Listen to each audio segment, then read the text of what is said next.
are you happy about, if you like, the issue of succession? Are you happy that we have the means to take your work forward, to isolate the issues that we need to deal with and deal with them effectively? You know, or do you sometimes worry at night? I don't think I worry at night. No, I don't think I do.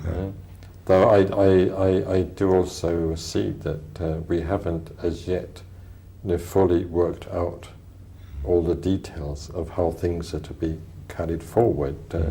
Well, both during the remainder of my lifetime, however long that happens to be, and also afterwards. But I think we have established a few broad principles. I think we have to steer a middle way, I think, between democracy and autocracy. I saw this even more clearly after my recent visits to the States. You can't elect your spiritual leaders. Your spiritual leaders have to be the people who are actually spiritually more experienced. But I think it's rather dangerous in the light of the history of some Buddhist groups in the West to hand over complete responsibility just to one person whose word is law.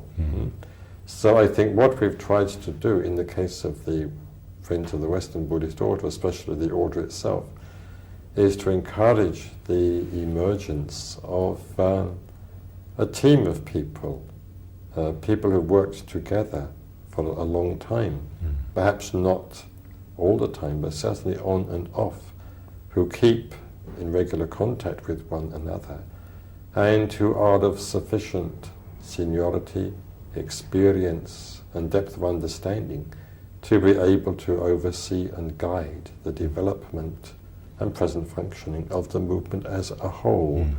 They may or they may not have a head of their own, that is to say, a chairman or moderator or pope or whatever. They may or may not have such a figure. That is perhaps of lesser importance, or if of importance at all, only for the sake of the public at large, so that it's easier for the public at large to think in terms of one person than of a whole, as it were, college. But I think that in the FWBO, our approach is one of collegiate leadership and responsibility, let us say.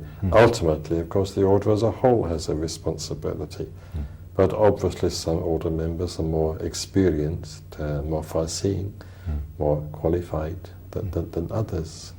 And I think it is important and necessary that the more experienced minority should exercise a function of leadership, and that the less experienced majority should be at least sufficiently mature to be able to accept and respect that leadership. It would not, of course, be a blind acceptance. It would be an understanding acceptance based on trust of the minority, making up the trust of the individuals making up the minority leadership. A trust based, in many cases, on actual personal contact.